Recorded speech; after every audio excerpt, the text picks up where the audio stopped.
I'm Michael Buffer here, and I just want to give a shout out. Let's get ready for the UK-US show.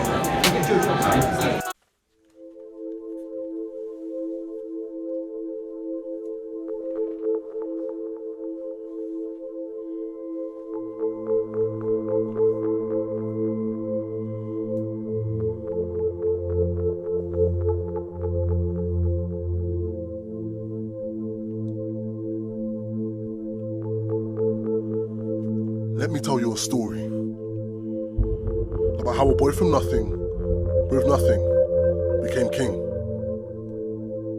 Now this is not a traditional story, nor is it a fairy tale. You see, I was born from pain. I feel nothing. I fear nothing.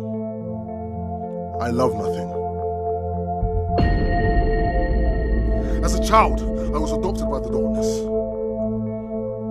with only my tears to comfort me at night. I watched as the world go by in happiness, with me left behind.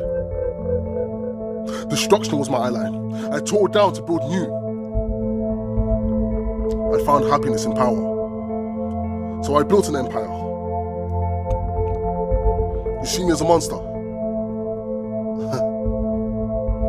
but I'm not the only one. Look around you. Don't look far. The banks, the government, the big corporations, they're scarier than me. If you want my throne,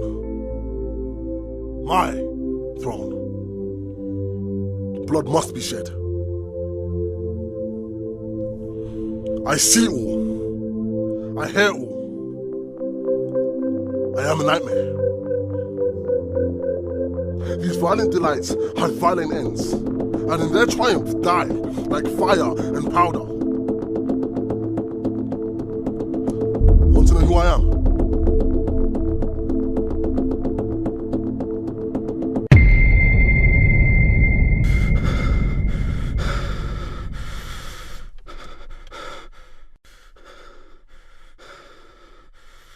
I am EYEZ.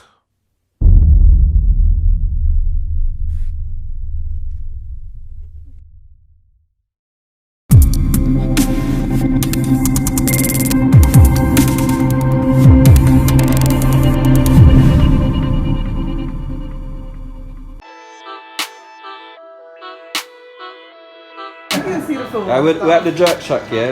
Look at this nice food. Oh wait, you have oxtail?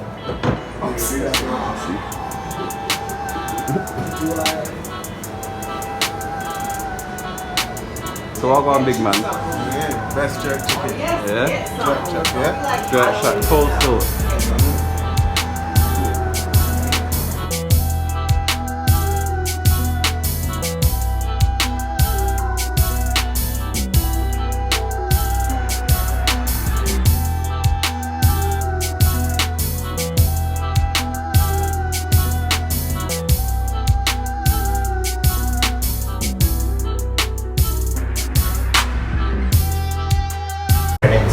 And they actually pay quite really well, like for a day. Oh, for real? Yeah. So where'd you, the location, where'd you got to go?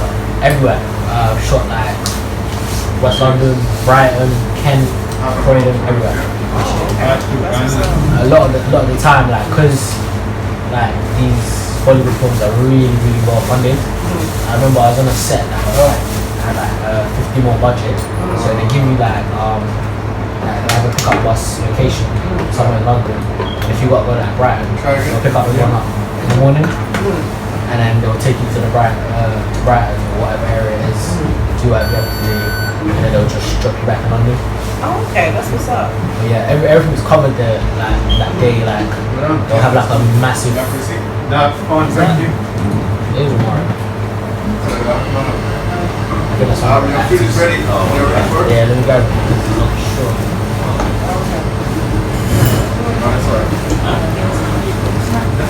Yeah. Oh, nice one. Yeah. Thank you. Hey, how you doing? You get to sit on this one, but then the camera will pick you up on it. Well, it's the first time I've ever seen you jeans. Yes. First time I've ever seen you Ready? Sorry. ROMARIO. Romario. Oh, that's what's. Oh, I like that. Thanks. Romario. Damn, I like that. What's your name again, bro? Francis. Francis, yeah. So you're both in the film Hard to Leave. Yeah. Okay. Okay, so what parts do you lot play? So, Yeah, it's on. You didn't say nothing. Huh? Oh my gosh. I played a part of Louise, aka Snakes. AKA this? Snakes, yeah. Character trick. Okay. So what, is it like a different episode each time or like it's a whole big thing? So it's kind of like they kind of created like a little like universe, which all the characters get their own kind of backstory from like the main film or the main story. Oh, okay. So that's what they kind of done. So we can kind of guess it would be a bit sneaky from the name. Yeah, from the name, scummy character. Scummy character, yeah. Very, very scummy. What's your name? What about you? Yeah, what's your character I'll name? play Hector. Okay. Hector's known as Kidman. So, Well, you got kidnapping folks. well, to be honest with you, you got sent on a mission to kidnap someone's daughter, Okay. and hence why he's got the name Kidnap. So hold a minute. You going out there to kidnap somebody's daughter? Yeah. Why is that? Without it's- revealing too much. Yeah. No, it's something from my uncle. Because I didn't know that he was part of a Albanian gang in South London, Bermondsey, and he sent me on a mission to actually kidnap someone's daughter and hold her for ransom, and then hence why I got the name Kidnap. Okay. So, okay. And I've seen the first episode, the EYEZ one. Yeah, I liked it still. So I kind of got the message that it's trying to lead people away from violence in the street life. Is that what this film is based on? It is. I mean, being me myself, I've been part of the street life. Yeah. So when I came aboard this project, it's like I was given the script. And from the moment I read the script, I was like, yeah, this is something I actually want to be in, because it's something it's not your typical gang film.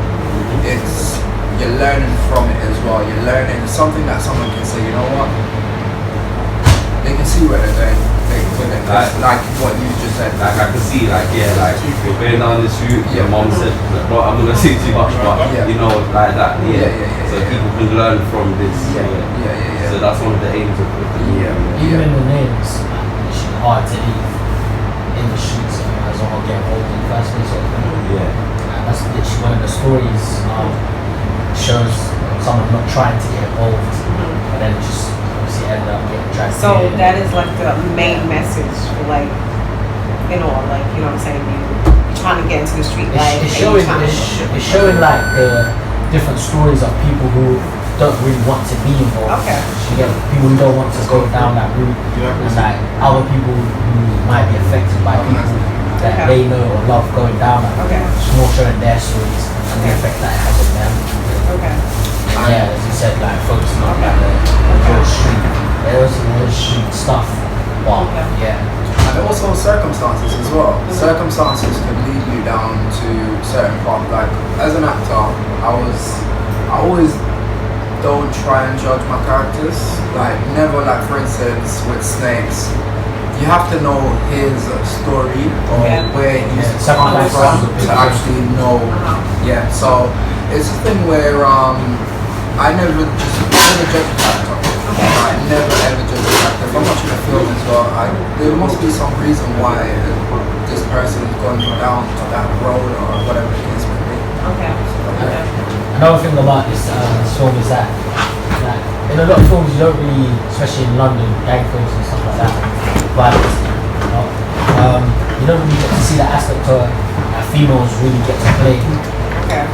In this film, it shows you how heavily females can be involved and how much influence they can actually command. So I think that's. So do you think that's a good thing? Like no, I just showcase that.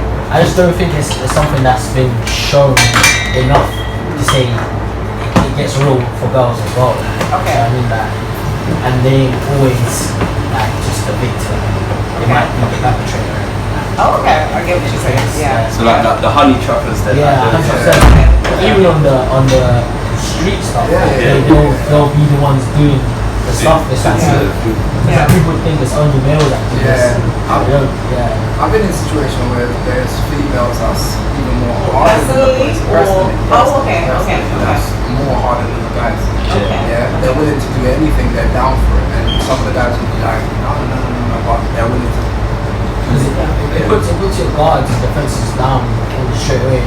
When you see like it's a female coming for you, you're not gonna take it seriously. Then whatever, like instantly, that's an advantage. Male her way. instinct. Like you know what I'm saying. 100%. Okay. So she's gonna do nothing, but then she's the one that's probably gonna do the most. Okay. I think it's good that you're highlighting the female part as well, because we're all coming from the same sort of place. If you're coming from that place, so it's good to let people know that females, they need to be worked on as well. You can't just try to belittle black people or other people that's in the street. Recreate this movie still. Well, what is your next role? Do you have any more projects coming up, both of you? I have a few. I have one in post-production right now for a series called False Paradise. Okay. So similar, but a different take sort of series. Okay. So I don't have a release date on that yet, but that's a post. Just a few other projects. So when does that come out? I don't have a release date on that just yet, because obviously the whole COVID thing as well. Okay. I had to push filming back, which pushed a lot of things back. Okay. Yeah. Okay. How about yourself? Myself, I've got a police thing coming out where I play a police detective. Oh, okay. So that's a different role. That's a Showing different expertise. That's gonna be good. So I Quite. play a police detective, and his name is Detective Harvey. It's still in post-production because of COVID as well. Okay. It's meant to come out. It was meant to come out September, but push it back a bit. I don't really have a date for that yet. Okay. On top of that, I also play like this role like in a kids film. Oh, okay. So that's still important. So what do you play? What's your role in the kids? In the kids film, I'm like the store manager. So something happens where the child, it touches on a bit of death. Okay. Yeah. So his sister died when they're both young. His sister died, and before she died, she drew a map. And he wanted to follow the map to go places that they both went, looking for treasure, looking for memorabilia and stuff like that. And he's just following the map, and the map actually led him to my store. Okay, that's what's up. That's kind of like an adventure. Yes. Okay. It's a must watch. It's definitely a must watch. So when is the release date for that? That's probably coming out. It was meant to come out in November, but it's pushed back until January. Okay. With the film Hard to Leave, is that your first film, or have you done other ones before that? I've done stuff before that, like short films before that. So I've done a few short films. I've been acting for 8 years now. How old are you? I'm 31. Oh, okay. Okay. And how about yourself? Is this your first? Nah, same. I've done a few short films, voice actors, just different kind of things. I've only been acting seriously probably since 2016, I'd say. 2016. Yeah, Okay. So it's for about 4 years. Okay. Yeah. Oh, okay. That's what's up. Okay. So the message in the movie, right? Do you feel like it's being played out? Because you know there's a lot of gangster movies, right? What can you tell people about your movie? Well, as I said, it takes a perspective of, it kind of looks at how it's affected people who are not necessarily in the gang stuff and not out there doing. Obviously, we show the elements of the people who are actually doing the stuff, the gang-related activities and whatnot, but we also show how it affects their loved ones and how getting involved is really, really not worth it. And as I said, we focus heavily on a female aspect as well. It's not always males. A lot of the time it's because of a female things happen. Okay. And yourself? Touching on the same point is, for instance, you've got every gang movie right now that's in London, they're based on the Especially same Top thing. Boy. Yeah, they're based on the same thing. Go out there, sell drugs. There's no elements to say, you know what, how to get out or this or that. There's no elements to it. It's just gang, gun, this, that. Which with our thing, it's just like I said, there's elements where the character got to there, but you see the backstories to it, like the mom, the pain that the mom has to feel, and the girlfriend. There you go. So it touches on different aspects of things. It's not just your typical gang movie, because anyone can make a typical gang movie. And also this end of it's not just art, this end of the drugs. In fact, we barely have that involved at all. Okay. So yeah, it's literally more about you really don't want to be involved in this life. And it shows, as you said as well, people's circumstances heavily impact how things go. It's not always down like to, I just want to be bad and I just want to go out and gang bangs or drugs or whatever. Some people get dragged in, some people are forced, some people have no choice, and some people are really, it's the environment. With us, most of the time, we ain't got no choice. Yeah. You know what I'm saying? Yeah. And some people do that, some people stay, and some people get out. So, yeah. You're gonna do what you're gonna have to do at the end of the day. So. Yeah. And I think we really highlight that fact is that this is not really a choice, it's that we're bad people, but to survive, you're gonna have to. Yeah, you gotta do what you gotta do. Yeah. So where was it shot? Where was the film? What's the different locations? All over South London, really. Yeah, so there's Bermondsey, Yeah, we had a shooting, we had Peckham, Lewisham, The hotel. yeah, so even West London, that was in Chiswick. And this is like just for me and him. There's a whole like universe going on. So we need to go all over the map. North London, everywhere. East London, we saw East London as well. Yeah, all over London really. Okay. So now that we finished talking about this amazing project, we're gonna ask you different questions. It's called Fire Off the Ball. All right.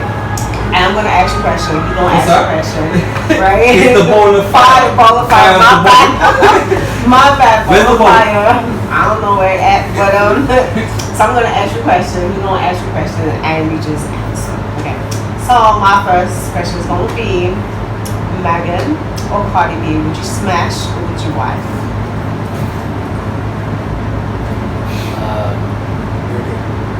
Wife Megan. Boss man said Megan. Hold on, say that again. It's okay. Wife Megan smash party. Do you wanna give us a little bit why? Would you know? I like that way. Okay, that's what's up. Yeah, Okay. that's what I want for Okay. Okay. And yourself? Wife Megan, smash party. Okay. So you know, if you got into an altercation with her, don't you think that she snitched on you? Kind of, yeah, but kind of, innit? But she's got a good body, man. Nah, yeah, for real. Big up Meg. Real stallion. Okay. We gotta ask you a second question. My second question? Yeah, I asked first. You gotta ask the second. I can't ask you about that type of stuff. How do you not feel about the road closures? Road closure. I mean, it's probably necessary. They're probably going to work. Morrison and Taylor in London, they're horrible. No, I don't mean that. I mean the low traffic neighbourhoods where they block the roads, where cars can't go down with them. Oh. Why? I don't know about that. Do you drive? No. Okay. But have you noticed your journey time takes longer than if you use public transport? Yeah, no, it does take long, but I just thought as for COVID, I didn't really. I kind of blame everything on COVID now. It's like you tune out when you hear something about COVID, isn't it? Yeah, A lot of people are telling you that. literally, because it seems like everything is happening because of COVID, so it's because of COVID is that an explanation now, so it's For me, it's a like they're gonna get situation a van where, or something. because I know my way around London. Eventually, I've I been there have to pay since, for it. what, 2001. Yeah, So I kind of know my way around London. Like for instance, the road up there is closed. I know how to actually get around. So it don't really affect me that Okay. So what about the other roles that you could possibly use and then it affects you? You know what area the movie you did? So you drive, right? Yeah. Okay, okay. But the place is a bit of a So you say you come here to film and where did you come I came from Jamaica. from? From Jamaica? Hold on, where you from? Jamaica. Oh, I thought you had a little accent. I thought you was from Jamaica. I thought you was from like Grenada or something like that. You've got a menu. You got park up there. Yeah. You got park in front of you, you know. Oh, is it? Oh, Oh yeah, no, you listen. So, you know, the Chancellor of Ricky, whatever his name is, he's saying that musicians and Should get actors another should get job. another job. How do you feel about that? After, we had on Arsene Wenger was in the London Palladium with a full house of people and they were all sitting next to each other in Arsenal. How do you feel about that? I mean, that chance I need to get another job. Yeah. That's what I feel about that. I feel like he just doesn't, he has no clue, like, because he's working where he wants to be working, so he can tell people What to do. Yeah, But you know this what I is mean? the point. A lot of people don't understand. A lot of these politicians, right? Obviously they work for us, but it's a reverse. Like, you know what I'm saying? So everything like what's going on right now is control. They literally gave themselves a pay rise and told us. Oh, they gave themselves. Yeah. Whoa. They did Okay. 3,000 plus Yeah, euros. Are £3,000. you serious? So did they get the nurses? No, Those it's folks, going up every year. Every year. What? Since a certain amount of Get years. nothing. It's gone up. those folks that was outside. Out Nurses, they were clapping with the for them. COVID They got and clapped. exactly they That's got it. clapped and That's all it. that and they didn't. Wow. That's it. I mean, That is but yeah, crazy. the MPs they got a pay rise 3,000 annually on top of what they get. Damn. So Damn. that's just fair. And That, no, that ain't. then they That being ain't. sarcastic. Of course it's not fair. And then they can turn around and tell you, well, whatever dreams you have, whatever hard work you put in Exactly. for numerous years, just That's right. forget all of that. Just get a new job, new skill. It's just a joke. It's a joke. Yeah. They even said the immigrants that helped them should go back to their country. Is that what they said? Wow, I haven't heard that. Yeah. Wait, Go back to okay. their country. That's why they were kind of pushing after Boris. I think after Boris, because he was ill as well, and the nurses they helped him and stuff like that. To me personally, I don't feel like he got it. Because he I don't got think it, him or and Trump then had it. exactly. I feel like it's all staged, you know. So It's just this sort of saying, well, Israel because I've got it. yeah. I'm not saying it's not real, but yeah, I feel like they're just Okay, thank you. There's even the prince as well. I done the Prince. Prince. Is it- Which one? This one. One of the prince had it. I think it was. Is it? One of the royals had it. One of the royals had it, and from that day, from I heard of it, that's it. I ain't heard nothing about it. It's like a lot of them have it, celebrities. I'm like, I don't Was know. it the Queen's husband? I think so. Yeah. Or maybe the Queen herself. And she's not in Buckingham Palace, she's all the way Oh in yeah, Hampshire. they weren't living That's because together. they're I protecting remember them. that. That's what I think. Yeah. Protecting them. Yeah. So, you know, with Power recently, you know, they put on an episode which is kind of killed the buzz for me. You know what episode I'm talking about. Would you Oh, do that type of I'm thing? letting it build, you know. That's not for me. Not As for an you. actor, that's not for me per se. That's not Okay, and if they said to you, you have to come off the job, that's what I get another job. Jobs are out there. Yeah, that's not really something that's for me. Yeah. Yes. Okay, what about yourself? I'm letting Power build right now. Why? I haven't even seen it. Yeah, you seen it? But letting it build. I don't like watching stuff week to week. Have you watched it at all? Well, not Power Book 2. That's why I'm letting build. Okay, so you want me to join you? No, I don't care. Just tell me. It's fine. I forget by the time. I remember Simon Stern. Yeah. He's got a husband now. Yeah. But his thing, He was already gay, wasn't he? I'm not sure. But I think he has a husband for business reasons, because so he could sleep with other women. That's what I think he's got a husband for. But the point I'm making is about the rest of the episode, where it's a lot of gay imagery that's been shown and sexual imagery that Okay, we so don't now they need to changed see. it. Yeah. Okay. But even then, they had Lobos being gay in the first season. Yeah, They that didn't was, show it. I mean, do They you just know showed some this daughter. gangsters, that's what they is? Yeah, but Come on. Yeah. Okay. Do you know what I'm talking about Omar, Wire, Do you know what I like think? most, 50 Cent is a very smart businessman, so he's probably looking on the side of the inclusion. He probably think, I've already got these fans now, I will have them. So that's Right. the majority of But you can't put it in,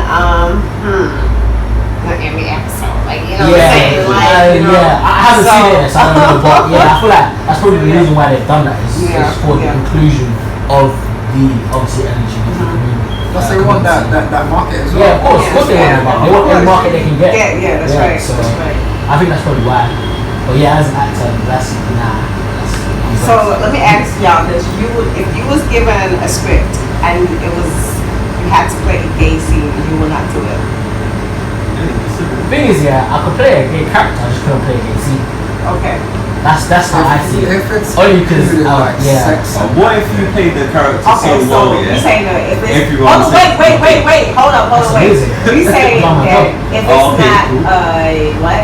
If it's not like explicit, like sex scene or whatever, Okay. I might be able to work my way around the Okay, character. okay. But What if you became the poster boy for their movement? They Yeah, like a yes, movement. yes. It's like using your imagery because you played the character. How would you feel?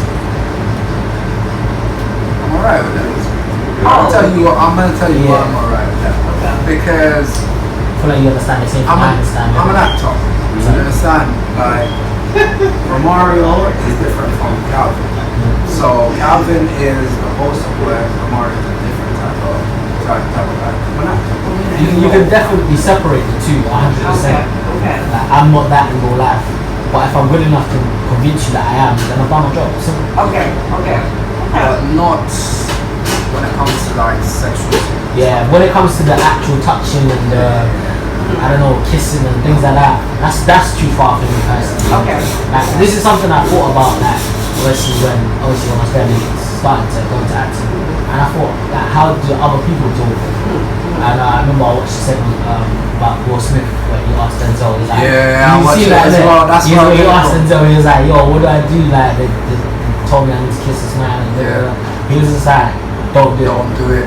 Yeah, don't do it. That's like me. I was in an extra in the film, yeah, and they wanted me to wear a simple thing, a glittery hat. Yeah. And I said, no, I'm not going to be in your film because I'm not wearing no glittery hat to be like some type of person that I'm not.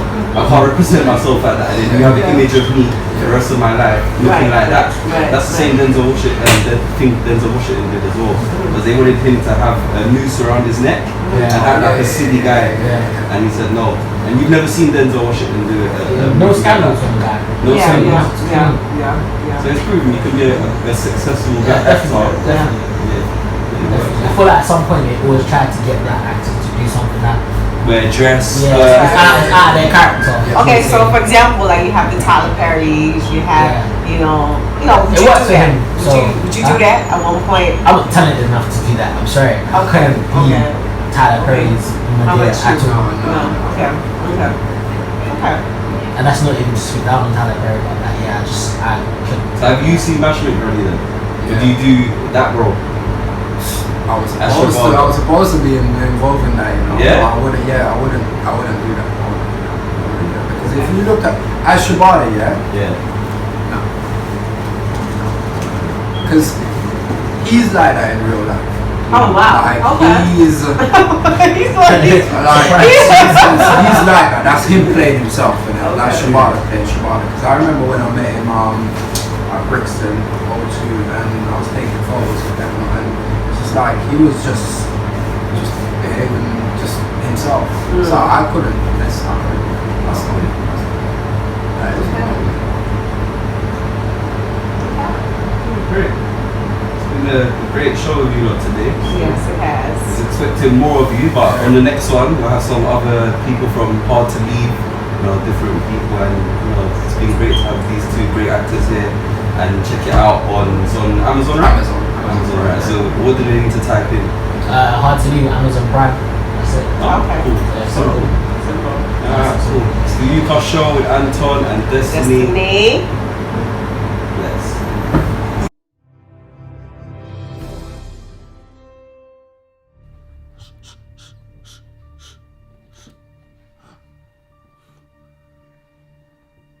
Make a sound. He kills your whole family. Your mum, your sister, everyone. Now nobody told me that you wanted me dead.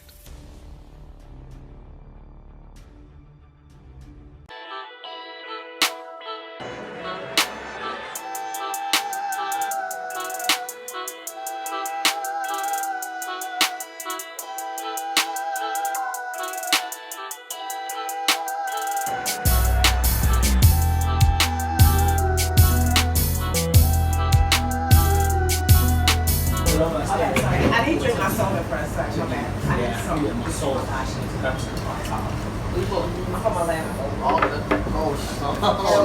I like the accent. How long you been doing? That's what I was here in 2017. And you haven't lost that? That's what boy. It's not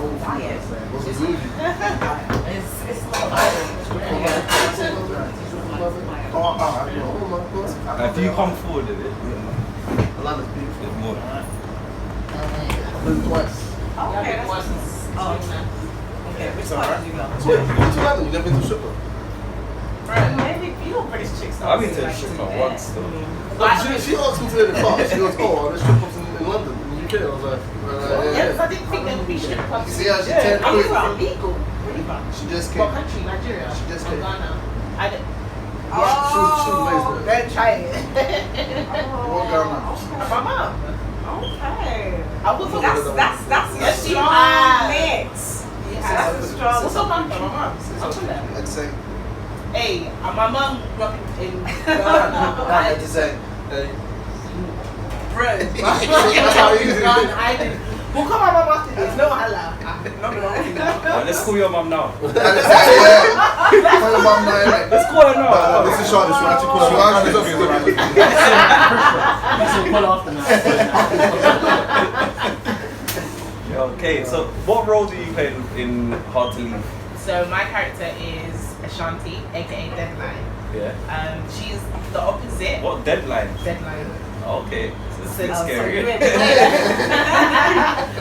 playing. Exactly. Yes. She's not playing at all. Yeah. Her character is very her character is very dominant. You know, she's a female. She's a boss. She's just ready to do anything for EYEZ. She has so much loyalty. Money doesn't bring loyalty. Nothing but, you know, loyalty to EYEZ because of where he's taken her to and where she's come from. She came from Jamaica. Her dad used to be in a gang. She's born and raised. She saw people getting shot. She's seen the whole. Yeah, she's used to that whole lifestyle. But her mum wanted something different for her. You know, they wanted to get walking, killing, and all of that, drugs, blah blah. So she brought her to London. But Ashanti, obviously, when it's in you, you can take someone from Jamaica, but you can't take it, you know. So, and her dad put that military mind in her to, you know, don't let anyone take you for an idiot. If you see a boss, roll with a boss, and she saw EYEZ, so she's rolling with a boss, she's getting money, she's getting everything is there. No, he's EYEZ. Oh, your eyes. He's EYEZ. You know, everything is there. The fame, not the fame as in like famous, but the status is there for Ashanti, and yeah, that's really Ashanti. Okay. Did you like playing the role? I love playing the role. One, why? Because I speak Jamaican and I'm Nigerian. It's pushing me out my comfort zone. Different boundaries. And when they came up with the idea for me to speak in patois, I was like, I'm not doing that. I'm not trying to make your project flop. I don't want it to sound. Yeah, because over the years they've like hired Africans to do Jamaican voices and it hasn't always been successful. Do you know what I mean? I want to hear yours. When you come into a Jamaican shop and you say, can I have some rice? And they're like, when you even do that British accent, even Nigerian, whatever country you're from.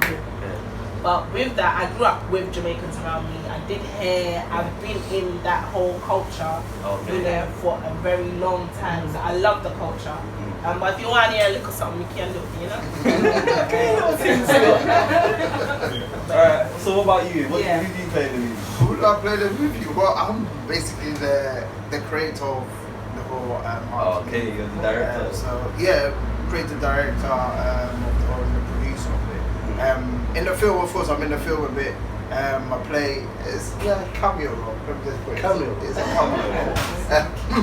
I just have to put myself in it. But just to talk about the whole project in a nutshell, is what we try to do is just try to show a different side as in where characters are actually coming from. So we show them about their past, where the problems that they go through, what they're facing in their day-to-day lives, be it family problem, mental health, mental issues that they go through. We're trying to show that transition, who they were and who they are now, so that people can understand that it's more deeper than what's actually happening. Because people just see people just coming out, stabbing, doing this, doing that, but they don't really understand the reason why is making someone do that, be in that situation. So we're trying to show, of course, we're not saying it's a good thing, but once people understand the root of the problem, it helps that person to cure it and see how you could be able to help that person sort out that situation. So that's the whole meaning behind How to Leave, because we're showing how difficult it is to actually come out from that situation. How many episodes are there? So we have around it's 16, isn't it? Yeah, 20 or Yeah, around 20. Yeah. 20. So you say 20 episodes? Damn. And then it turned into a film by any chance? Yes, so the whole idea is to show the characters' backstories first, and then we do a feature film. Okay. Looking forward to that. Yeah. I really like how you done the makeup with your character. Yeah. How did you find that person? Was it someone you knew that? I'll leave him to talk a bit more about it, but all I'll say is that with EYEZ, I always had in my head, I wanted to create one character that I'll fit so much problems into that character. Yeah. Where when people look at it, I'm like, oh, I'm like that. And someone else look at it, I'm like, whoa, I have that. I'm going through that. So it was a lot to kind of think about it and put everything in. But I mean, me and him worked on it together. We were always improving the character, trying to build up the character in different ways, just to make people understand that this guy's actually coming from a messed up situation. But I'll leave him to talk about it. He's the main guy. Right, so the main man, EYEZ. How do you feel playing EYEZ? That character was deep. EYEZ is he's a deep guy. He's very different from other sort of villainous characters. When I initially came on the project with Isaac, I actually came on as just a director. I came on to assist him as a producer to get the project to where it needs to get to. We sat down with this character EYEZ, and obviously Isaac's known I've been a trained actor as well, so I've trained for many years and done lots of other work as well. So we sat down, we looked at the character and looked at each other and were like, do you know what, actually I might actually want to have a little stab at this, because we realised that we could bring something different to the market, to the UK scene.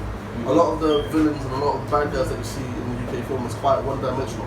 It's quite, I'm bad, and I had no dad, and that's that. Right? And what we wanted to do was to, like what Isaac said, was to implement a lot of different issues into one person.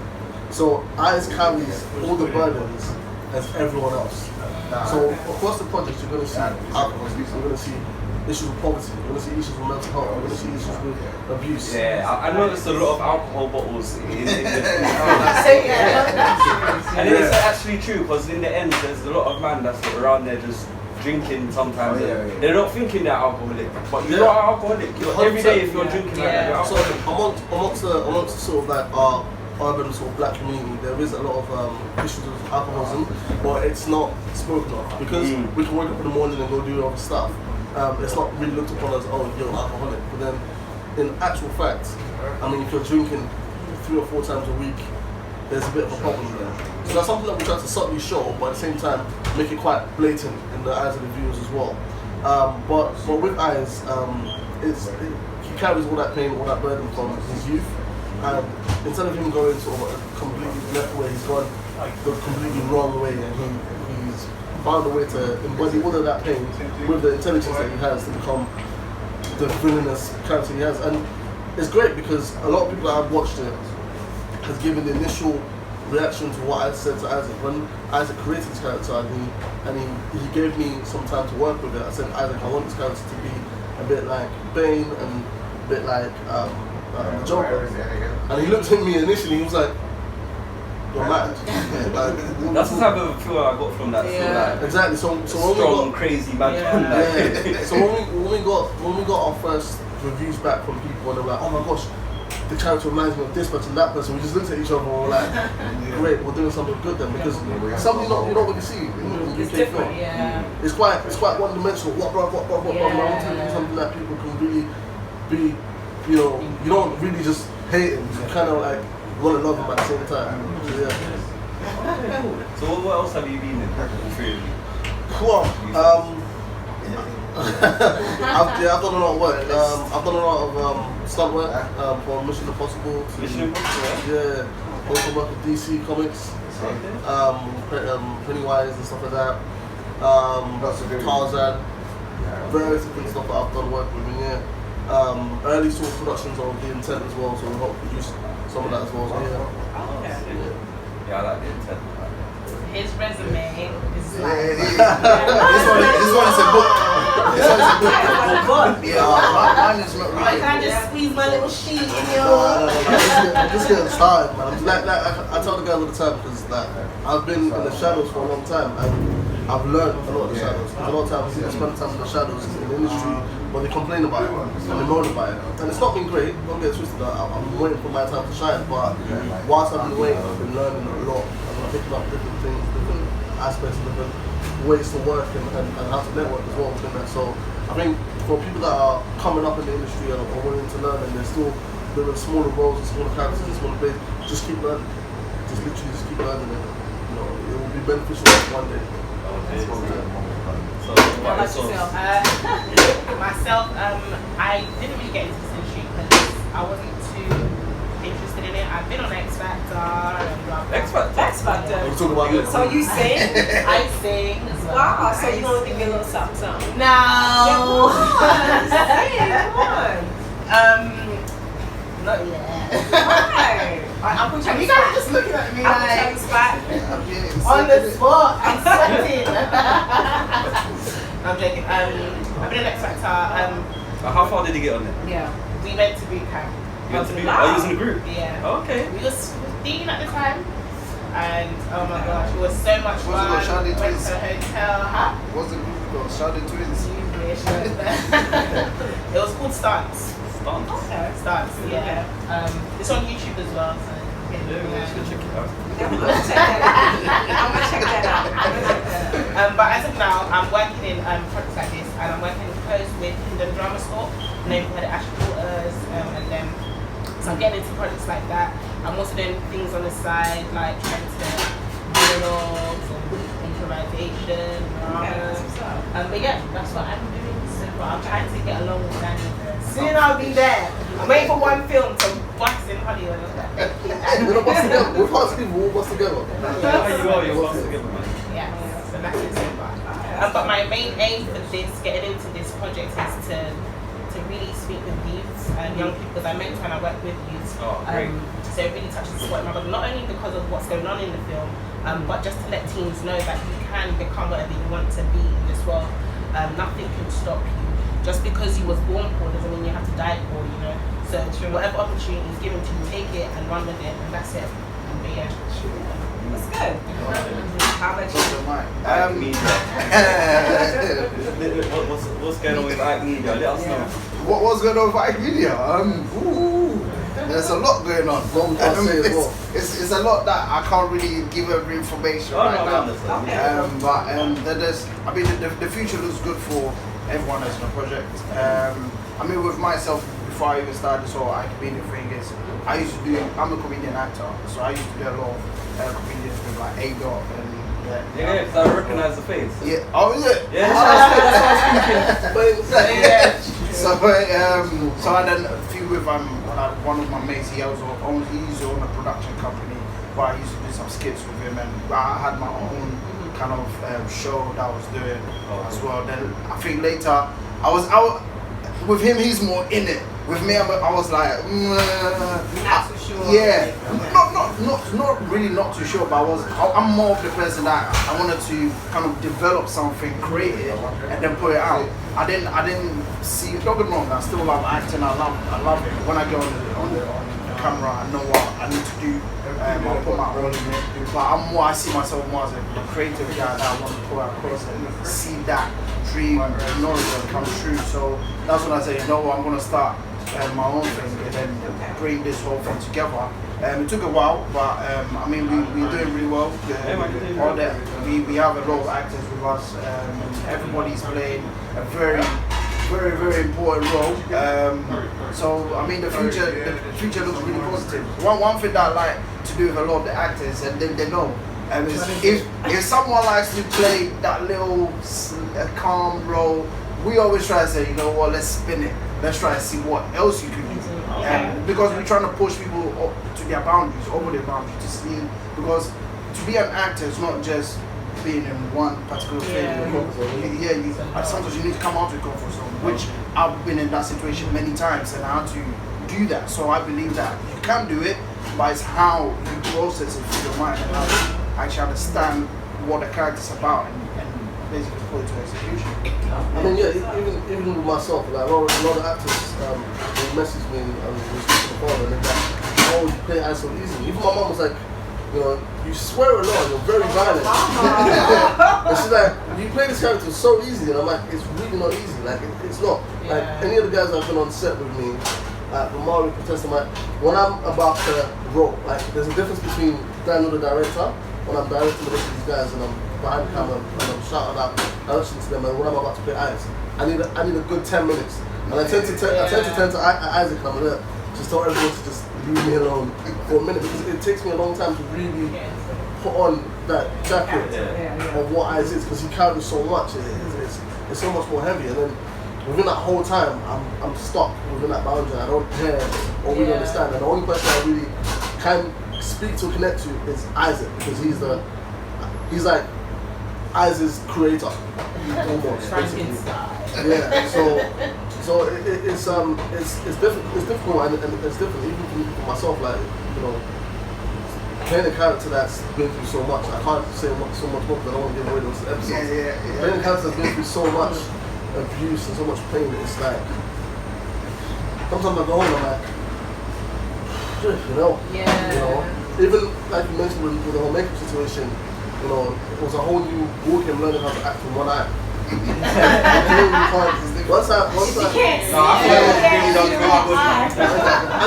that's the main key thing about Ike Media is, you know, where creators are born. And not just creators as in actors, as in we're talking about cameramen, we're talking about young DOPs, we're talking about guys that act, and even a makeup artist. She's a student, but she's incredible. When we met her, she was really shy, she was really timid, she you know, really intimidated by such a large group, but she's so much more part of the family now. She has a voice within what she does, and every time we're there, she whispered in my ear one time, spending about, it takes about 45 minutes to do my face, and she's like, oh my gosh, like, you're so nice, you're so lovely, and but, you know, when the makeup's on, you went to the so scary. I'm like, yeah, because you're dealing with my face, you can take my eye out, but it's literally nurturing people, and there's some people that we've worked with, and we've nurtured, and I won't mention their names, but we sit back sometimes in our little office or in our little space and we go, wow, from where we picked up this person to where they are now and to where they can be in a few years, that's what gives us satisfaction. It's sometimes tough doing these projects without, you know, major backing or funding or, you know, money rolling in. But when we sit back and we go, you know, wow, this person's really come a long way. It's brilliant. Absolutely. You're providing people with opportunities. That's the whole way. You kind of remind me like Tyler Perry, because that's what Tyler Perry is. So you provide a lot of opportunities for people that, you know what I'm saying, can't get it in Hollywood, but 100%. Like, I have a lot of friends within the industry, a lot of people that initially I wanted to work with, and I approached Isaac, and I'm thankful for my brother's way of mind, because he doesn't care about what kind of followings you have, what kind of numbers you hit. He quickly brings me back down and he goes, "Dan, it doesn't really matter." And there's a lot of people that we approached initially, and for the project when we was getting started, and they were like, nah. And now we dropped what we dropped, and they're like, oh, so like, what's up? Like, how do I get a role? And I'm like, oh, like, speak my management. And it's not one or two can get a blind. I'm not gonna lie, one or two can get a blind, but majority of the others. You gotta see the vision. Like, you didn't make the bread. You didn't make the bread. As I said, no, but 100%. It's a thing of like, we are much happier working with actors and young people. We have kids. We have the last film is that a kid walked up to us whilst we were filming in Bermondsey on the street. It wasn't even with his mum, and he was like, "Oh my gosh, I want to get involved. And we were like, "All right, no man, dude, go away, get your mum, get your mum's permission, speak to us." And we don't just fuck people off and go, "Oh yeah, message us, email us, this and that, and the other." And about a couple months later, he was with us on set. Never acted before, never done anything before. Obviously, we had to be a lot more patient with him. We had to, and one thing we realized from going back home was how much his eyes were just so fixated on me and Isaac, and it's like you can tell that he was completely in awe. I was like, dude, we really had someone's like dreams and aspirations in our hands, and and it was a great thing, like such a role model, because it's one thing having it with viewers, but then impacting someone directly so quickly. Such a young person. He was probably what, how was he? 10? Yeah, 10, 11. Like, and he was on set. He was listening. He was this. Had a lot of energy. We're very big energy. We're not fathers, so it was a bit like, right. So how do you deal with this? But eventually, he listened and learned, and that's what we're about. We want to. I love IK Media. I mean, from the people that I've worked with on set and where they've gone now, oh my gosh, it's amazing. Individually, like friends that I've made as well, then how far they've gone.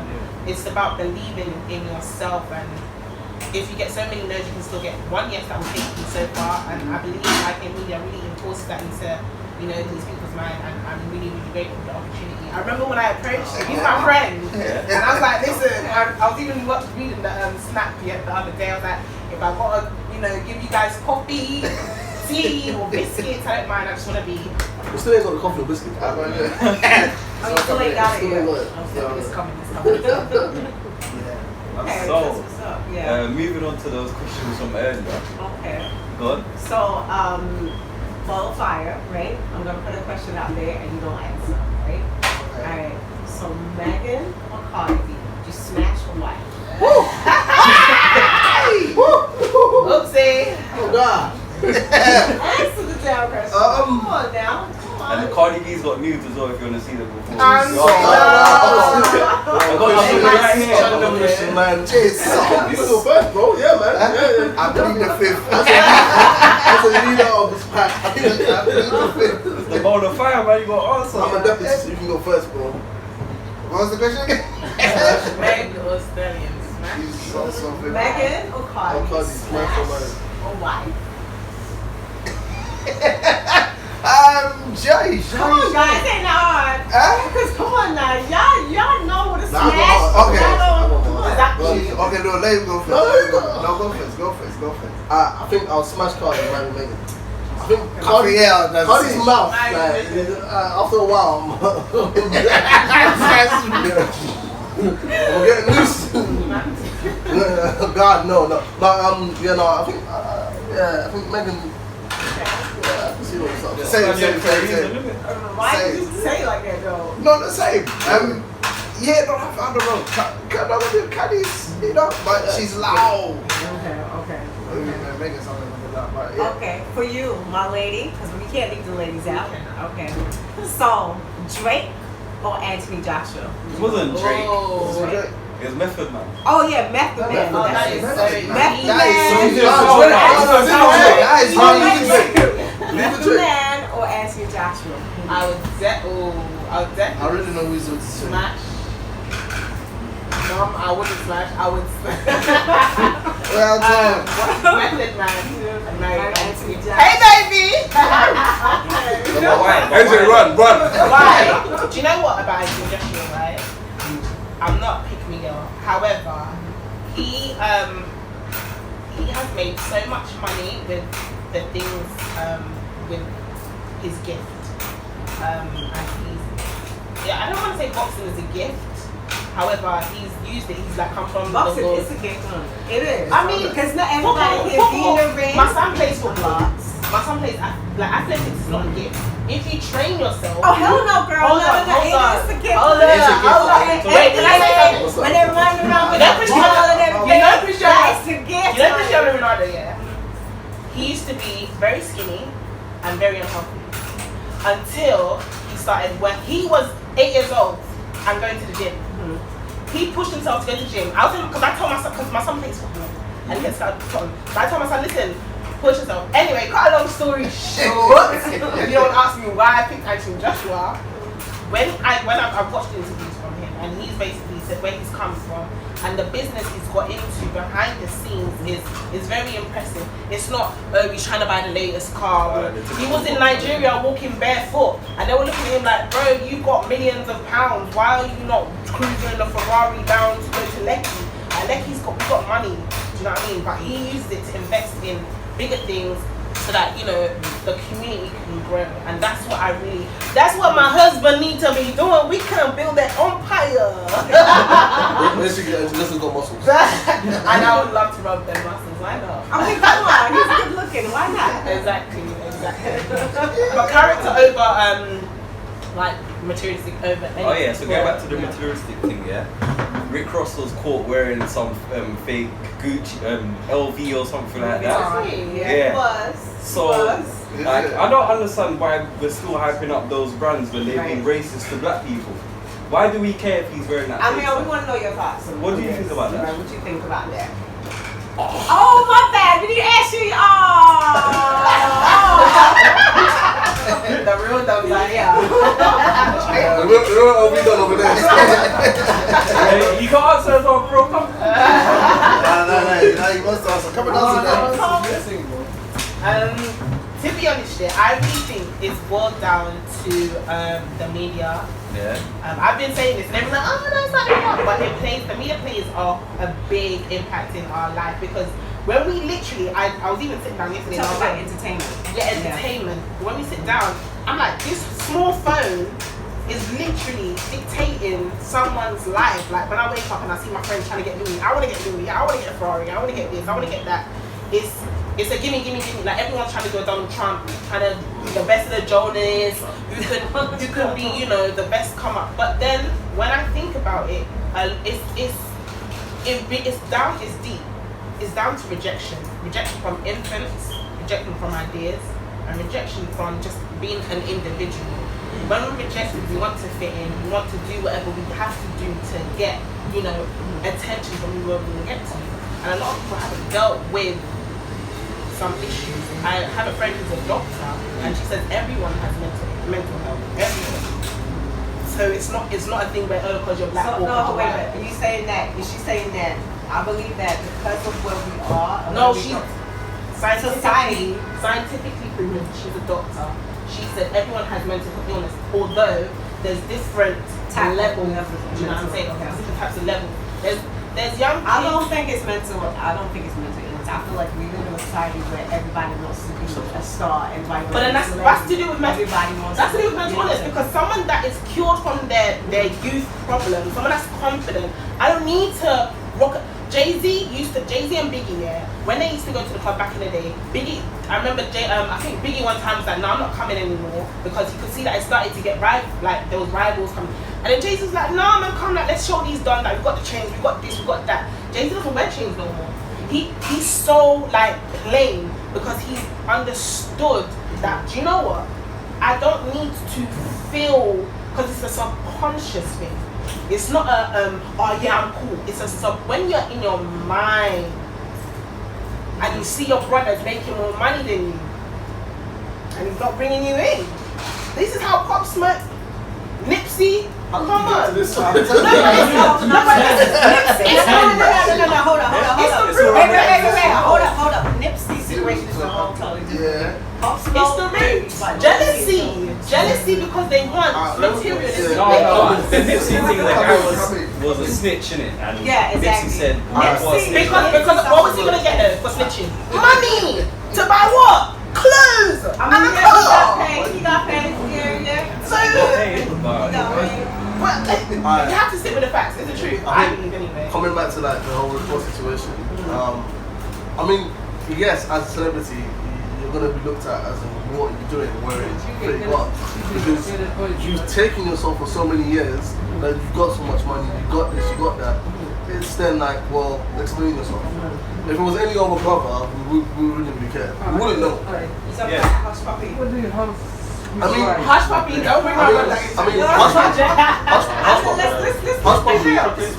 puppy. We live in a society where everybody wants the Lamborghini, Ferrari. I'll tell you why. Because growing up in Pennsylvania, man, and I'm not blaming this on women, I'm not blaming this on anything, I'm blaming the society. If you weren't seen looking fresh, you weren't seen looking clean, you won't get the nice girl. Girls won't really look at you. And I'm talking about way back.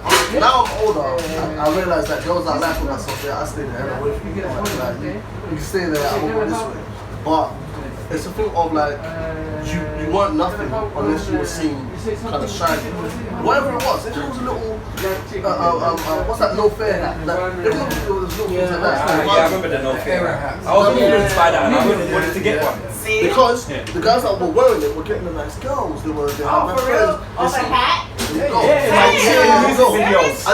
it's the same thing like that. If I was walking up in here in a nice three-piece suit, you seem like a very mature and wonderful put-together lady. If I was to walk up in here in a three-piece suit, you look at me like, okay, he's done his step towards success. And that's what our community sees as success. See, one thing that Big Marcy said, right? If I'm walking around and everyone knows I'm a gangster and I'm gangbang and I'm eyes and I'm back, and I've got all the cars and I've got all the watches and this and that and the other. The youths are going to follow, I'm going to think, right, well, that's how we got success. But if Romario, if Isaac steps in and they're trading and they're flipping cash and making it big, the youths of tomorrow are going to go, wait, what, Isaac and Romario No, they're not going to do that. Let's be realistic. There's some youths right now that's doing stuff. Not even. See, little boys and my little brother, Duncan, and stuff like that, they're learning about cryptocurrency, they're learning about developing this and that. And I sit there and I'm like, do you know what? When I talk to them, I'm so freaking proud. Because there is so much, we focus so much on the negativity. And we don't see that there's so much of young youth that are being influenced in different ways. But until we start changing that, people are slowly realizing. Mario's slightly older now, Isaac's slightly older now, we're starting to realize that, okay, these things are not thinking. I say this, yes, and I'm wearing a Gucci belt and a AP watch, but I'm not wearing it because I want girls to accept me or I want this to accept me. I'm wearing it because from a very long time I fell in love with watches. I'm wearing it because my dressing, you can ask any of these guys that know me. You just said you're wearing Gucci, yeah? Yeah. Would you wear anything by Hitler? No, Would you wear anything by Hitler? Yeah. Are we comparing Gucci to Hitler? Yeah, we are, because Gucci has said racist stuff about black people. They said, okay, let me just put it. Okay. A lot of name brands, right, Yeah.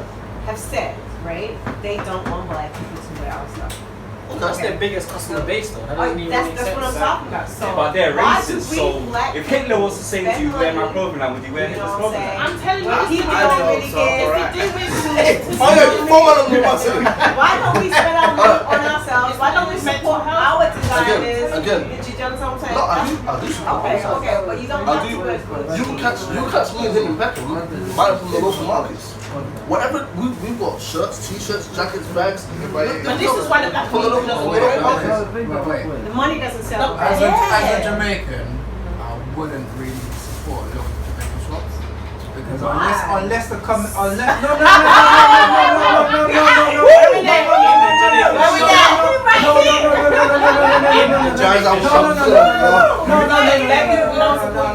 Wait, listen. Customer service in there is top. Yeah, but I've been to Jamaican shops. I hear what you're saying. No, So definitely, yeah. where you want? It's true. I want food, bro. Yeah, exactly. Nah, for me, Nothing like for me, the reason why I support the guys that are in Peckham listening that A is customer service, that's B. The second thing is I can see that these people have pure heart. A lot of our black-owned businesses, some of these numbers don't have pure heart. They're trying to flip quick cash. Yeah, it's true. Yeah. Quality sometimes is terrible. This and that, the other. And again, you're right. You asked me why do I wear Gucci? I'm not gonna lie. Yes, I hear all these things about this brand said this and Michael Kors said this. But if I start saying no to everything, I'm not gonna wear nothing. I'm gonna walk around there naked. H&M does something and this does something. I'm buying H&M as well. I don't, since H&M was my favourite place to buy cheap little garments, yeah. And then because it's still the monkey thing, I'm gone. You're out of my life. Gucci, Louis Vuitton, anything racist you say, you're gone. Because I can ask the same question. Why is there anything by him? And you're gonna tell me no. See, this It's the same thing. Yeah, but 100%. But the thing is, for me, I think you saying that, bro. Like, how do you know all of like these places that you don't buy from or you buy from, whatever, are not racist? Just because you come out and be racist. If I see them say they make themselves look but you're still supporting them. If they tell you that they don't want you as a black man, right, to wear their stuff, you do not support their brand. It wouldn't hit you until someone tells you. But do you see sometimes how we demonize things though? Because sometimes when our race jumps on a certain thing, we demonize it. We're talking. I remember back in the day. I remember back in the day, like, you know what I'm saying, the 90s, Tommy, like everybody wanted. Don't say Tommy. And Tommy was like, yo, Don't say no. Okay, cool. like, that was it. But when he And that was a realized, rumor as well. It wasn't when even he confirmed. realized that, oh, black folks buy his shit, then he switched. Okay, but then You know what I mean? look at this way. Because Look at this way, right? Customers, like, Look at this way. everywhere, like, Look come at on. it this way, right? Everything. Ralph Lauren. Everything. Where is Ralph Lauren today? Are you really, regardless of whatever, are you really gonna step out the house and go buy Ralph Lauren? Yeah. No. 10 years ago, yeah. You went to the Model T. Do you know why? Because they got rinsed and washed through the black community. It became such a, oh, that's such a black thing. That no one wants to be touched. We're done with it now.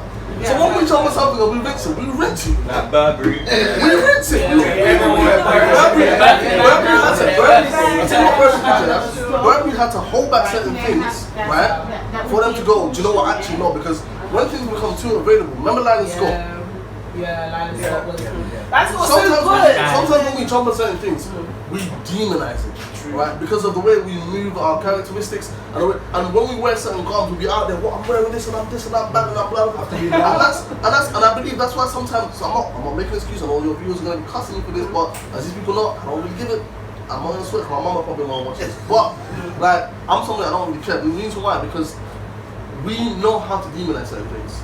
We'll be sitting there. I understand what you're talking about. We'll be sitting there screaming black black lives matter. when they tell you that they don't want the shit. No, because what the That's what my friends say. no, because do you know what? Do you know how keep wearing it? Do you know how keep wearing it? Do you know how keep wearing it? I'm gonna tell you why I keep wearing my stuff, right? It's because we're the biggest hypocrites ever. Because during Black History Month, you don't see people stop putting knives down. You don't see gun crime going down during Black History Month across the world. Now, why is Black History Month in October and February? It doesn't matter. The coldest months of the year. It don't matter. People like sun. It don't matter. You need your vitamin D, but the Black History Month is in the coldest months of the year. Listen, Decided by white people. Listen. Exactly. That's calm. That's calm. We can sit there on the blue for it to be changed in summer. Great, cool. We can make it on Carnival Day if you want. That's calm. I say Black History every day. But guess what? Every day. Guess what? Yeah. But guess what? During Black History Month, do you see madam putting down juice and say, I'm putting on this knife, I'm putting on this gun because it's Black History Month? That's what I say. It's mental health. Madam like Stormzy. I'm saying names. Yeah, we're gonna get to that as well. Yeah. Situations like that, right? We'll be out there screaming Black Lives Matter, Black Lives Matter, but I'm still fighting you. And then what? I should care because one old ass white man who probably doesn't even know how to handle his body. It's telling you not to this guy. That's more I'm gonna buy this shit. I don't care because guess what? Even though money's in your pocket, I'm still making my money too. I don't care. I have the freedom. Money is freedom. Money is power. And I have the freedom to choose what I want to do. Money is power. If it's in the wrong hands of somebody like Trump, that's what I'm saying. I understand where you're coming from. I promise you. You know what I'm saying? Look at Trump. The power was always there before the freedom. Right?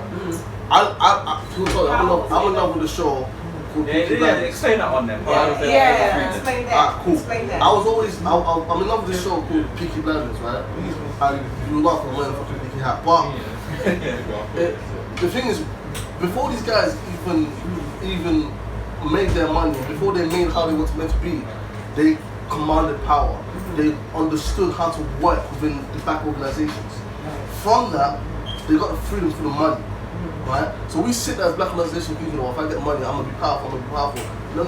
These guys were working in cults. These guys were working within embedded religions. It was a mental condition. Before the Crusades. These men had power before the money order. Because they learned how to work together. The Jews, right? Before the Jews started making money over here in the UK, they banded together, they locked in together, and they were one of the biggest, baddest gangs out there. 100%, because they understood power came together. If I roll out with him, I'm like, power there. After that, we make the money. Everyone's gonna look at us and go, well, these people are rich and powerful. No, they were powerful, they became rich. So that's why I think the power comes before the money. Our situation, yes, it can be different. Yes, 100%. Some people get rich and they obtain certain knowledges and whatnot. But that knowledge is where all that can come from.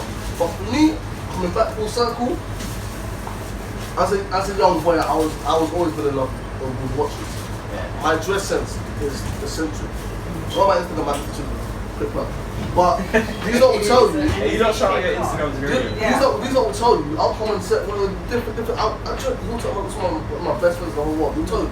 I just wear it sometimes. He looks at me and he goes, "Are those Air Force slippers?" Everyone sees my Air Force slippers. They're orange. They're bright. I dress on how I feel. Sometimes when I walk up in somewhere, I'm like, "Ooh, I really feel that. Oh, I really feel this." Watches, I buy watches because they appreciate the prices, not because of the name brand and this and that. I've got watches that me and my dad bought together that people don't even know about TikTok. But I know in 10, 15 years, it's going to appreciate to a crazy price. Right? So for me, I have freedom now because I'm no longer suppressed by, oh, I need to make this money, So I can go out there and go, actually, I like this shop. I like this. We walked up in a shop one time and it was like, it looked like a funeral shop, but we ended up finding it was a unisex shop. And I said to him, I swear to God, even the trainers are women's, and if they don't have their women's, I swear to God, I will wear it. And I want anyone to tell me different because I saw when I watch it. For the price, as well. The price is nuts though, I'm gonna lie. But when I know that when I rock it, I know that if I put an outfit together, I feel comfortable. I'm not wearing it for you, I'm not wearing it for you, I'm wearing it for you. I'm wearing it because I feel comfortable. Be comfortable wearing a skirt. Hell no.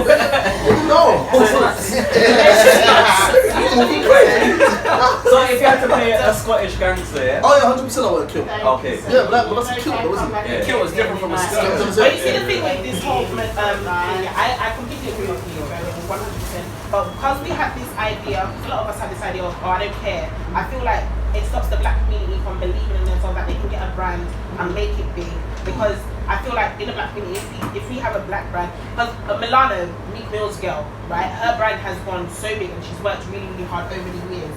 And people are buying, celebrities are buying it. But I feel like in the black community, it's just shunned upon if we, because a lot of us have this mentality, I don't care, like I'm just doing my own thing, I'm doing my own thing, but it takes a village to raise a child. That's right. So it's like, if we all have that mentality, I have that mentality sometimes, I'm not going to no protest. One, my stepmom's white and my dad's black, so I don't care. But let me ask you this quick question, sorry, before we cut you off, right? Because what you're saying is 100% true. So we're talking about brands and clothing. Yeah. Do you have an Apple phone? Yeah, I've got Apple. How many times have you heard that Apple uses child slavery and this and that, and all this stuff to make Apple phones? We start buying Apple phones? But this is what wants to stop I hate Apple and Samsung right now. Samsung? Yeah, that Samsung's rubbish. This phone, I got it 2 weeks ago. It's a new phone and it's burning up already. Wow. No, quick black business, right? One of the biggest black businesses that boomed and banged. Beats by Dr. Dre. Yeah. Right? I bought that when it first came out as well. That was a true black business. Right? Bought by Apple? Yeah. Long time now. See, these black businesses, we get so big, and no matter what you do, they will always get bought out because it gets to a certain point where something goes so much you can't handle it by yourself no more. It's got to be taken by a corporation. There's one thing that I want to say myself. There's one thing that I says in the movie at the docks, right? He says, these corporations, the banks, the pharmaceuticals, they're scarier than me, right? Because it's absolutely true, right? We can sit here all day long and talk about this. At the end of the day, It is what it is. We sit here as blacks, as Asians, yes, true. As human beings, we're always looking for acceptance. It's not even just a race war anymore, it's a class war, right? When you're here, you want the acceptance of there. The main issue that I... Not me, I know who I am. That's because your eyes are open, and you're happy with who you are. But the main issue that I was always talking about is that he wanted the acceptance. He thought when he made all the money, he'll be accepted by those people. And I know people that are rich. I know people that are really, really rich. I know people that own swimming pools under their houses in London. And you think, wow. And they will tell you straight up, even when you get to that top, you still don't get that acceptance. It's still black though, lonely. You still lonely. It's still this, it's still Even black. if you're black, even if you're white, yeah, it's it's true. because that shit is different. That shit is inherited. That shit is it's from a different plane. The moment we realize that, I'm stop caring about the acceptance of what this person is. It's all to do with choice. It's choice. It's choice that you yourself make and decide. But that's why I say it goes down to mental health. Yeah, Because if we stand it can be. It's all here. To be honest, myself, I see that everything starts here. Yes. That's what I see, because there's certain things that he would tell me, oh, let's do this, and I'll be like, that's not me. It's not because I don't want to do it. It's my choice. So everyone has a choice. We talk about all these brands. This one is this one is that. Again, it's a choice. If you decide to go and buy that doesn't necessarily mean that I'm going to buy it. So it's all to do with choices. Rather you wear the NY hat, you know, New York and that, but I wouldn't wear that. He's wearing an AP watch. I don't like wearing things on my wrist, so I would never do that. But it all goes down to choices.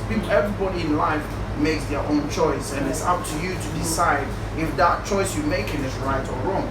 It's down to the person. So I wouldn't let anyone put me off on buying certain things. If I want to buy it, if I want to wear it, I'll buy it and I'll wear it. What you say or what you think about me, that's your problem. Because guess what? You thinking about me wearing that, how about yourself? Are you thinking about yourself? If me wearing that, are you going to be happy? Are you going to be sad? I mean, what are you going to gain from it? So this is how that's why a lot of things when people talk about them, I'm more like, do you? But with black business, one thing I've also noticed is it's all about support. Because black people, they don't like supporting each other. Yeah, that's right. They don't like working. You know what? Big up Chuck, where we are right now, still in Tulse, yeah? That's good. But this is something that I've noticed for a long time. There's a lot of black people. It's like when they come together, there's friction. A lot of black people have hate. Yeah, and it's not only about hate. It's also to do with selfishness. It's a lot of selfishness. But it's to do with hate. So check this out. You have a car. Every That's what I'm talking about. You see your brother, you're like, whatever, right? So you have a next brother that is like, Exactly. I'm trying to come get that. That's Like, right. So he's plotting. He's like from the straight jump. So it's just more like hate, envy, like so it's all that together. So that's what. This is why I believe you're not as blessed as anything else.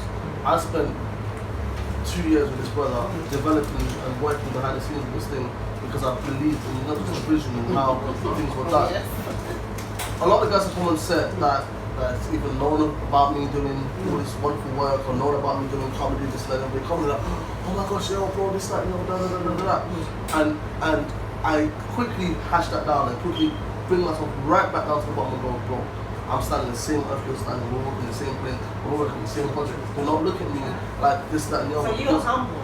I try to be as best as possible. Obviously, there's times when you need to pump your chest and know what you're worth. I know you're worth 100%. You do, 100%. Some people take the piss out. But the thing is, to squash that feeling of jealousy or envy or this or that, I quickly let people know that, yo, I'm still on a path up.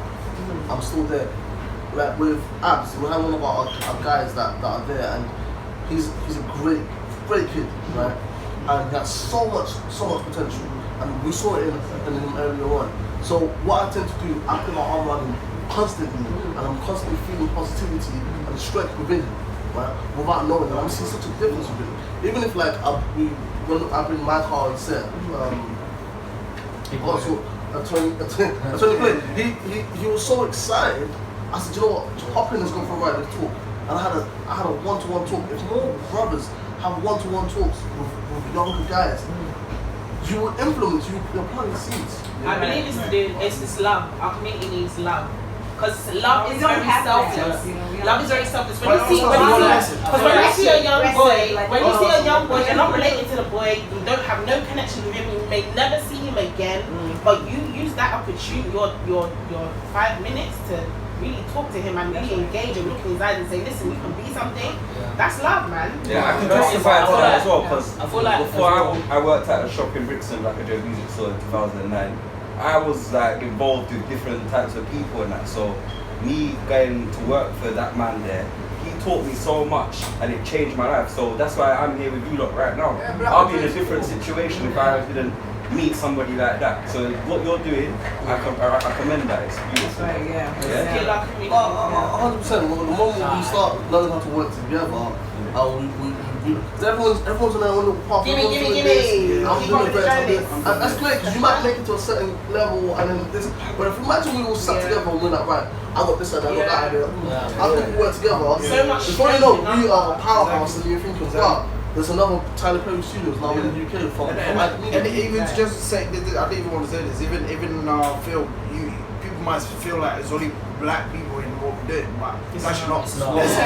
There's this episode that's just to do with all the Asians. It's like literally the whole cast is all Asians. They in it, so they part of the cast. But literally, it's all to do with Asians. Another thing to add to that is that one thing about black people is that we don't really take responsibility. Do you know what I mean? In the sense that like, we don't take responsibility for ourselves. A lot of time we push the blame to say, slavery made us like this, the way we hate each other, systematic, all of that. Which is not, like, it's not wrong, it's not a lie, it is true. But at what point do you take responsibility to say, you know, we're going to change this?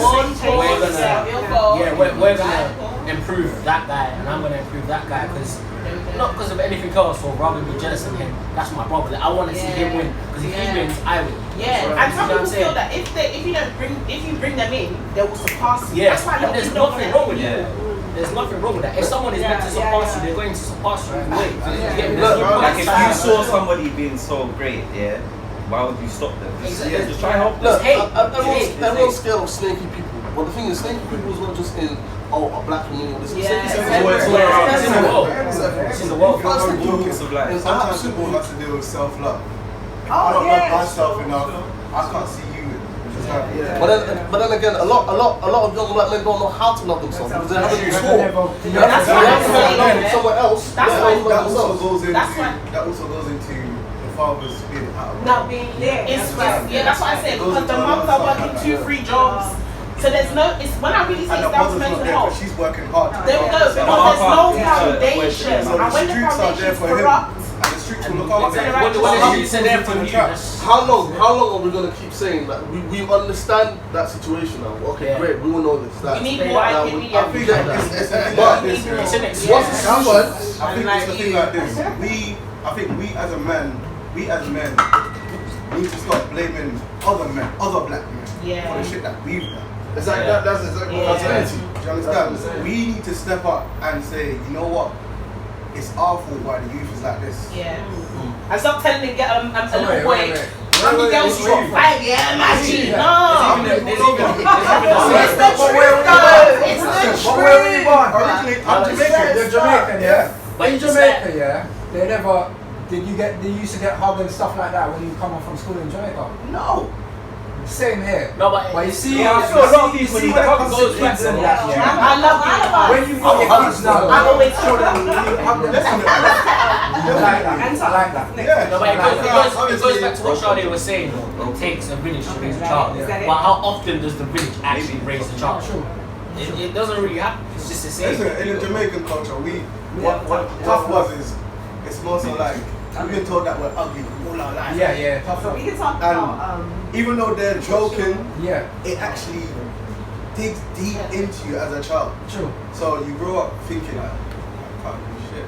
I've been told I can't do shit all my life. I can't do that shit. You know what I'm And then when you make money, you want to go buy all them things to make yourself feel good. Yes, acceptance. It's rejection from infancy to ideas to just being an individual. Once people learn to cure being rejected from infancy, from school, from primary school, from secondary school, they just call me Big Lips. I think it's like society. Yes.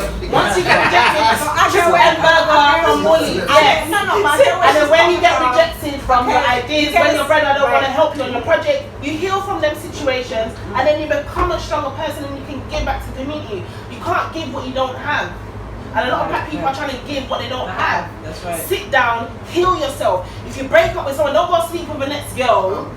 It's true. Black men don't cheat. Don't cheat for real. Because it's messing up the society. It's true. Wait, are you telling just black men not to cheat or all men? All men. You don't care about China, you don't care about India, you don't care about China. You know what? That's the thing. We need to start dealing with ourselves as a people before we deal with any other nation. There we go. And we run away from our own nation because we know what we are. I'm sorry, I don't. For a lot of us, it's just identity crisis. For a lot of us don't know who we are. I know who I am, and I thank God I know who I am. Some of us could be related in here and wouldn't even know it. Just doesn't. No, that's my brother. Yeah, he's because I'm joking. I was going to say,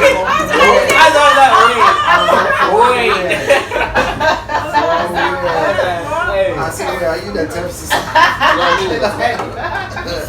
So how do you not feel about the road closures? Yeah.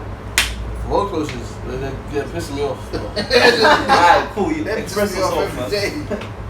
They're pissing me off. No, yesterday I went past the road that the day before wasn't closed, and I'm like, why? And some of the road closures are so small as well. It's just like, What area? southeast. Okay. Yeah. Obviously, look, we get it, man. They're trying to squeeze everyone into congestion. Like, 100%. That's what they do. 7 to 10. These guys, the government, man, the Tories are the smartest business-minded guys. They're smarter than Labour, I'm not gonna lie to you. In terms of making peace, these guys can make peace. And what they're doing is they're squeezing everything. You don't know that inflation is creeping up. Yeah, it's true. Inflation is creeping. It's just they're not advertising and publicizing it, but it's coming. We are in the worst financial times that's ever going to be faced. I said 12 years ago. Look what happened 12 years ago. Yeah, once you don't even forget that Brexit still hasn't even landed yet. It's on pause. Exactly. Yeah. And they were saying, oh, the food's gonna be enough. No, there's gonna be no more lockdown. Now we're going into further. Lockdown. So I'm not even a conspiracy theorist because I focus on myself and focus on what I'm doing. I keep an eye out so I know how to move around society, around the world. But like, man, this is a big ass money making policy scheme. They've given us so much money from self-employed to furlough to this. They want their money back. They want their money. They want it back. They're talking about all these just pubs and this and that should close and this and that. It's all a ruse because the shops are still going to buy clothes. This and that. Buses, trains, planes, everything's going up. Congestion charges now a ridiculous price. You think that's coming down soon? I don't think it's going to come down. It's going to increase. Areas that used to be free parking, they're taking It's just an ongoing saying. The richer get richer, the poor get poorer. But it's that, I mean, I'm a biblical man and read Bible. Amen. Yes, I will never. All these things, all the answers that you're looking for are there. Even if you don't want to believe or not, go in there and you go, oh, bro, this thing I was going to Yes, because there was some white guy. He was an atheist, and he was trying to get into business and blah blah. He just kept getting fired from jobs, and his friend said to him, "Listen, read Proverbs, because Proverbs has 31 pages. Read Proverbs for 2 years. This guy is a billionaire now." But yeah, it's in the Bible. So how many Proverbs have you been in it? Yeah, what? How many people have read that? I sat down and I read Proverbs for 6 months straight, for every day 1 to 6. So how much did he say he had? 2 billion a year. The guy. He's got 2 billion now. He's the billionaire. Oh, he's a billionaire. Yeah, so you're quarter millionaire then, because you done it for 6 months. Yeah, the finances ain't here. Wow. But the work, hold on, that's true. But the work that I've put in, because I'm prepared for opportunities. And that's the thing people misunderstand. Having money doesn't make me successful, but what I have inside of me, that's why I say the gift that's inside of an individual. When I went to start working with Ashley Ward and that, I remember when I was there, they were like, oh, why do you want to do acting? And I was like, listen, my gift is going to bring me in front of great men. I may not have the education, I may not have the family that have the all stories, but I know I can give. And that's why I say it's not just down to skill. It's down to hard work as well. Skill and hard work and determination and being hungry always and never giving up is what will make something. And loving the process of becoming successful is what I had to fall in love with. because there's days when you're hungry, there's days when you only can eat Indomie for 1 week a month. But literally loving it. Noodles and hot dogs. Listen, and hot sauce. But loving the process. That's why I really love I Think Media, because the process. And hot sauce to the noodles. Listen.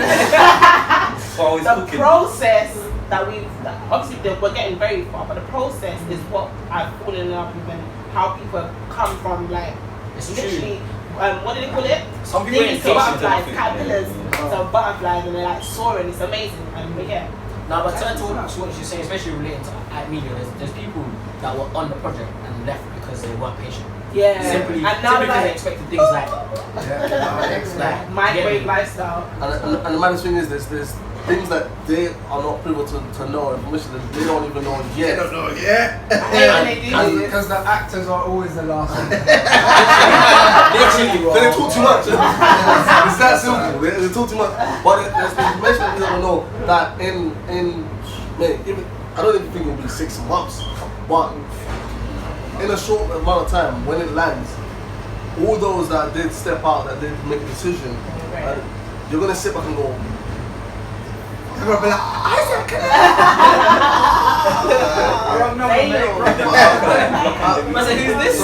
Who's this? Look, to be honest, what it does, not because it's Wikipedia and everything, but it's all down to the spirit you have. Because even they talk about Proverbs, there's a massive verse in Proverbs that says about the spirit of the man sustains him in sickness, but who can bear a broken spirit? It's all to do with your spirit, the mindset.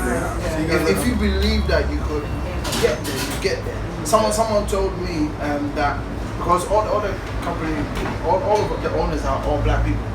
Someone said, "Rah, how's that gonna work?" Because it's all black people. It's gonna be a bit mad. But I said, I didn't even ask questions. All I said was, watch and see. That's what I said. Because I believe, one thing is I believe in myself, and I know the people I'm around with, and I know people's mindset. I'm a very observant person. So I might not say a lot of things all the time, but I'm just watching. I'm just observing the surroundings and the person and the behaviors. That's how I am. It's all to do with the spirit and your mind. If you believe that you can do it, and I believe that what we're doing is very, very different, and it's not only just going to help these guys, because when these guys become big and everything, I'm going to be very happy. Even if they pass me, I'm going to be like, I remember this guy. If I see him on set somewhere else and I don't flash, I'm going to be like, hey, I love him. He was back from the day. But I will see that whole development and that whole growth, and to me, that's what I'm most happy about. We recognize that, and I know a lot of us as actors will paint that back instantly. Do you know what I'm saying? So like, it's like, because it's very different, because I've obviously worked on other sets and whatnot, and it's just very different when you're on an act media set. It feels like family. It feels like it feels like you are working towards something. Like a fake conversation. Genuine, like family. And if we offend each other, we can still, Oh yeah, there's a rule squashing before there's a rule squashing. But one thing I really like, especially with Daniel as well, when we come on set, he gets us into, it's all jokes aside, it's awesome. Even if we joke on set, it's let's get into the mode, if you need help, if I need to talk to you in your character mind, if I need to slap you into your character, I will literally get you so you can literally give the best, and that's what I really love. And don't get wrong, we talk people all love it, but you should see these two on set. It's crazy. It's like something. What are you talking about? These two on set. There has something going on. Let me explain.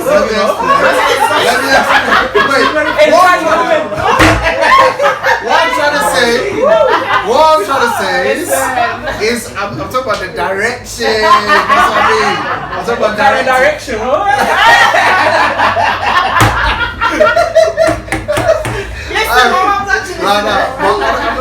On a serious note, when it comes to the direction, you should see something she got to be like, he's annoying me, man. And then you got to be, if she says it, I'm going. But but the thing is, when I see him acting and I can see a weakness in there, I go to him and I'm like, Daniel, come on, bring it out. And when he comes to me and he sees a weakness in me, he's like, come on. But yeah, that's exactly what I'm saying. But it's not because they don't like each other or something. Yeah, it's just a laugh. It's the laugh. They're trying to improve. It's a brother. Yeah, they're trying to improve everyone.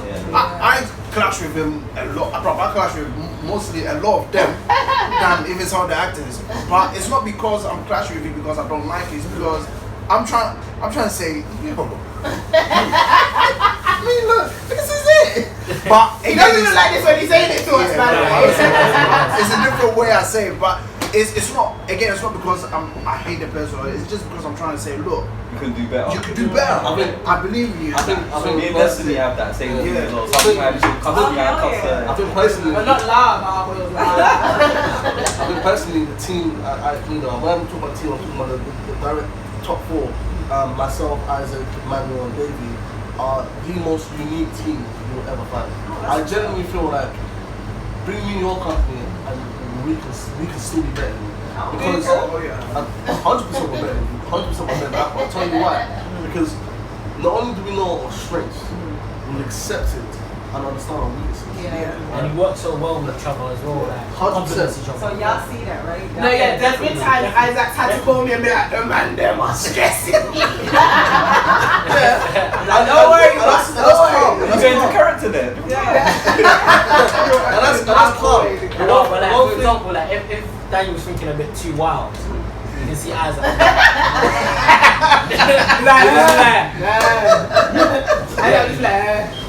More time I'm just begging for a sex scene. That's why I'm not allowed to get one. But no, but I mean, when you meet like our third counterpart on the set, Emmanuel, then you realize, like everywhere we go, like I'm talking about from they've been to my church and they've met each other's families and stuff, and people sit back and go, you lot are weird, fam. You lot are some mess. Like, I talk to him without saying a word. Yeah, I've seen that. It's mad. We're not. He's older than me. We're from two different nations. We're not physically. People, when we start working, we're working in the same office. People are like, no, you two are brothers. Because he was working in a place where he left there, and I came in, and without people even knowing I knew him, they were like, oh, you remind me of Isaac, and you're this and Isaac, and da da da da da. And we're so different. We're so alike. Even when we're doing the one crazy thing we did voiceovers. If you've seen the trailers. We did the first voiceover in my house, in my room. That's funny. Mate, the way we set it up, no students can touch. We had duvet covers, pillows, blankets up on the wall, on the door. And it wasn't even a lifestyle, it was a lifestyle. It was nuts. But in terms of like creating The vision, I like that. in terms of creating the lines I've created, it was literally bar for bar. I've never done it with anyone else. I was literally looking at him and he's like, I know what you're thinking, I know what you're about to say, I will put it down. And there's certain things that we talk, we just look at each other and we're like, boom, I'm gonna have to say the word, and he started looking at us like, no one said anything. No one said Yeah, alright, that's what he said. Like, No one said anything.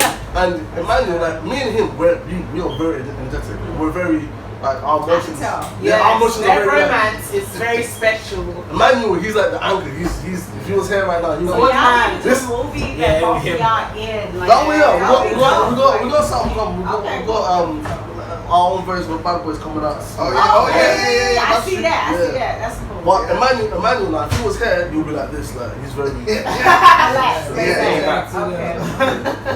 right, it was nice, y'all. Like seriously. But one final ball of fire. Any entanglements? Oh no. No! This guy's trying to find the juice. He's trying to get everything. No, no Like, time. you know what, when Jada was with Alcina, Do you have any? she was on a break. Yeah, no, what do you have? Yeah, because he asked. I'm playing with you, I know. No. There's a strict rule. Oh look, we were working with a lot of young guys, and more times when the guys are about to be enlisted on the set, we have a plethora of beautiful black women, white Especially when we women, see each other for the rest of Asian the women. Like, our women are gorgeous. Like, this is just the new start. So y'all ain't had nothing going on with the band? No. I'll tell you why. Oh, you had this Isaac, I'll tell you why. Like, there's something called a scary voice. So when the scary voice, when Isaac does the scary voice, we'll get a fresh young actor that we know personally, or a friend of ours that's trying to get into acting, and we'll go, right, sit down, listen. Hey. Look at me. So, all these women around you? I don't even know. Touch one, I break your dick. Okay, that's good. So, That's good. so a lot of the guys know that we now our women. And to be honest, on set the women are a lot more intimidating. Trust. I'm not intimidated. I Sade, Missy, and so yeah, our women can punch you up still. Okay, cool. It's not true. Yeah. Nah, just Y'all can go there, but y'all won't get beat up. So I don't know who y'all is, but. Thank y'all for your time. Thank you. Yeah, thanks for coming to the Ukus show, aka the UK-US show. With Anton and Destiny. Thank you for having us. Before we go, shout out your Instagrams and that. Yeah. Oh, Ike Media. That's it. At Ike Media. That's it. It's time. mine's Iron 2, but at Mr. Chinsman, MRCHINSMAN. Yes, I've done it before.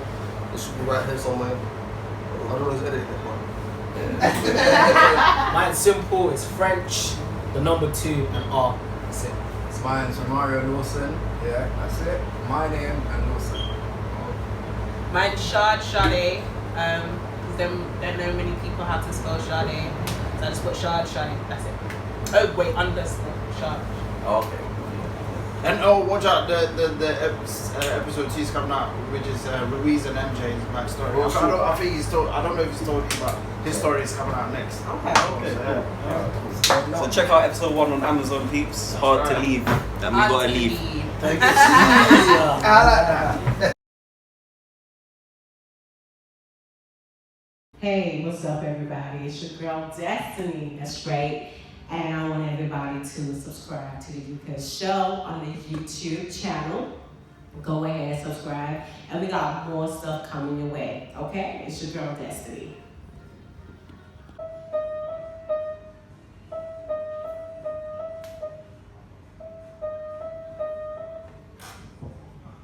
Yo, welcome people. It's Anton T-Bad DJ here, letting you know you should check out JUSCOOLRADIO, disturbing the silence, catching the eye of many.